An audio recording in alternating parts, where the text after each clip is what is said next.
Hello viewers, today I'm gonna show you how to fix Apple ID could not create account problem. To do this, first check your internet connection.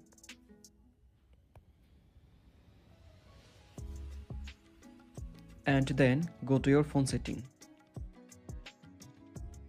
Scroll down and tap on General. Scroll down and tap on Date and Time. Set to automatically.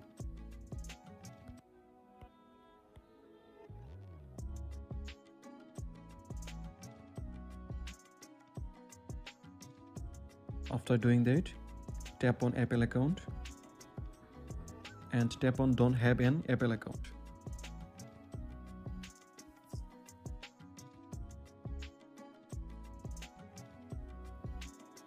Use a different email and try to create your account.